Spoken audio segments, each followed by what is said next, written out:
Welcome back. ఇక తుఫాను తీరం దాటనుండడంతో ఇటు విశాఖ జిల్లా అధికార యంత్రాంగం అప్రమత్తమైంది. విశాఖ, భీమిలి, పెదగంట్యాడ, గాజువాక తదితర 8 తీర మండలాలని ప్రభావిత ప్రాంతాలుగా గుర్తించి సహాయక దళాల్ని మోహరించింది. ఇక ఇదే అంశానికి సంబంధించి మరిన్ని అప్డేట్స్ మా ప్రతినిధి శశాంక్ మోహన్ అందిస్తారు.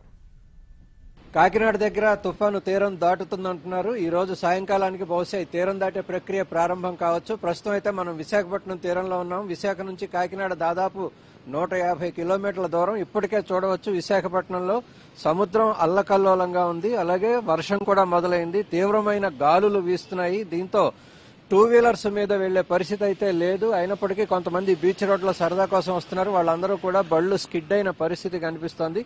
ప్రస్తుతానికైతే ఈ తుఫాను కాకినాడకు ఆగ్నేయంగా దాదాపు 300 కిలోమీటర్ల దూరంలో ఉందని చెప్తున్నారు. ఇది 20 కిలోమీటర్ల వేగంతో దూసుకొస్తోందంటున్నారు. అంటే మరొక 5-6 గంటల్లోనే ఇది మరింత సమీపానికి వస్తుంది. తర్వాత సాయంకాలం ఇది తీరం దాటే సమయంలో తీవ్రమైన గాలులతో ఇది తీరం దాటుతుందంటున్నారు. ఎందుకంటే 110-120 కిలోమీటర్ల వేగంతో తీరం దాటవచ్చని ముందు చెప్పినప్పటికీ ఇది ప్రస్తుతం పెను తుఫానుగా ఉంది. కానీ మామూలు తుఫానుగా మారుతుంది అన్నది మన దగ్గర ఉన్న సమాచారం. కొంత బలహీనపడుతుంది. బలహీనపడిన తర్వాత 80-90 కిలోమీటర్ల వేగంతో ఇది తీరాన్ని దాటుతుందంటున్నారు. కాకినాడ దగ్గర తీరం దాటే సమయంలో బీభత్సాన్ని సృష్టించవచ్చు కనుక అన్ని చోట్ల కూడా తగిన ఏర్పాట్లను అధికారులు ఇప్పటికే చేసుకుంటున్నారు. ఎందుకంటే ఈ తుఫాను అటు చెన్నైకి కావచ్చు, ఇటు మచిలీపట్నానికి కావచ్చు, అక్కడికి కూడా దాదాపు 250-300 కిలోమీటర్ల దూరంలోనే ఉండటంతో మొత్తం తీర ప్రాంతం అంతటా, కోస్తా తీరం అంతటా కూడా ప్రస్తుతం వర్షాలు, బీభత్సమైన గాలులు వీస్తున్న పరిస్థితి కనిపిస్తోంది. క్రమంగా ఇది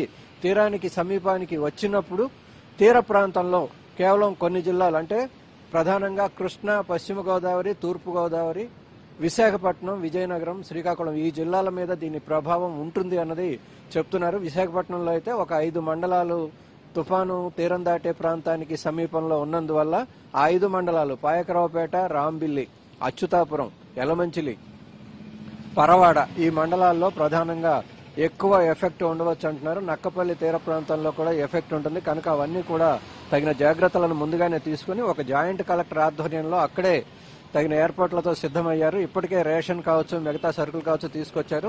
మత్స్యకారులు చాలా మందిని సురక్షిత ప్రాంతాలకు తరలించారు. సురక్షిత భవనాలు ఎక్కడెక్కడుంటే అక్కడంతా మత్స్యకారులు ఉంచారు.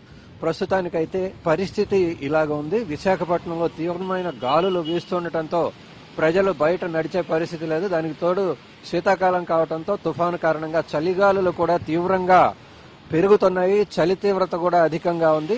అనేక ప్రాంతాల్లో పశువులు వంటి వాటిని కూడా సురక్షిత ప్రాంతాలకు తరలించారు. పడవలు సిద్ధంగా ఉంచారు. ఎన్డీఆర్ఎఫ్ టీము కూడా సమీపానికి ఉందని, వారు కూడా అవసరమైన చోట రంగంలోకి దిగుతారని చెప్తున్నారు.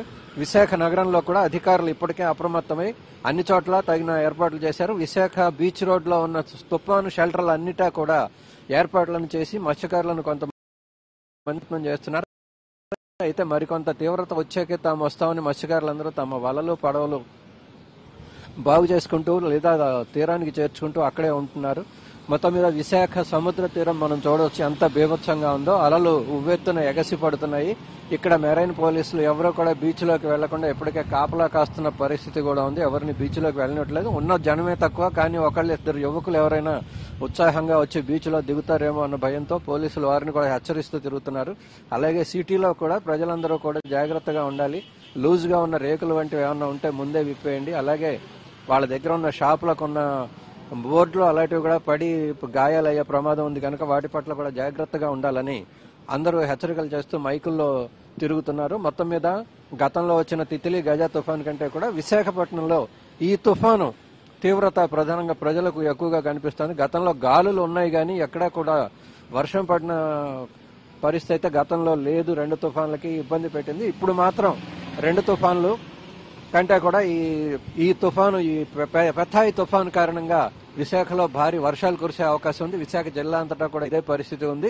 అయితే ఒక రకంగా ఇది వచ్చే వేసవి నాటికి మంచినీటి సమస్య తీరుస్తుందని అధికారులు సంతృప్తి చెందుతూ ప్రాణ నష్టాన్ని, ఆస్తి నష్టాన్ని నివారించడం మీద కేంద్రీకరిస్తూ రిజర్వాయర్ల వద్ద కూడా పటిష్టంగా జాగ్రత్తలు తీసుకుంటూ చెరువులు వంటివి కూడా పొంగిపోకుండా, ఒకవేళ పొంగిపోతే కట్టలు తగ్గకుండా ఇలాంటి ఏర్పాట్లను ఇరిగేషన్ అధికారులు కూడా చేస్తున్న పరిస్థితి విశాఖపట్నంలో ఉంది. కెమెరా పర్సన్ కృష్ణతో శశాంక్, భారత్ టుడే, విశాఖపట్నం.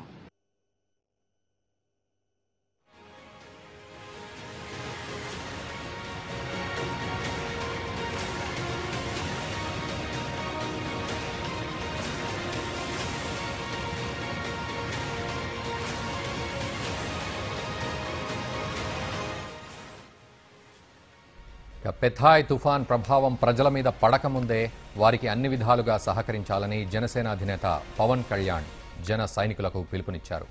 ప్రజలకు కావలసిన ఆహారం, మంచినీళ్లు అందిస్తూ వృద్ధులకు, పిల్లలకు సహాయం అందించాలని పవన్ కళ్యాణ్ కోరారు.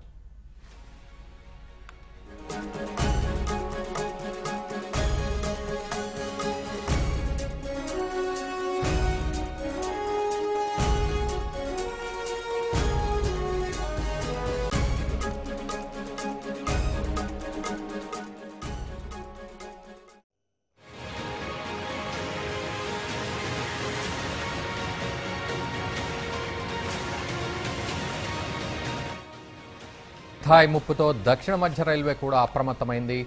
ఏపీలో రాకపోకలు సాగించే పలు ప్యాసింజర్ రైళ్లను రద్దు చేసింది. తుఫాన్పై అప్రమత్తంగా ఉండాలని దక్షిణ మధ్య రైల్వే జీఎం వినోద్ కుమార్ అధికారులకు సూచించారు. రైలు పట్టాల వెంబడి నిరంతరం గస్తీని కొనసాగించాలన్నారు. గుంటూరు, విజయవాడలో హెల్ప్ లైన్ కేంద్రాలు ఏర్పాటు చేసినట్లు వెల్లడించారు.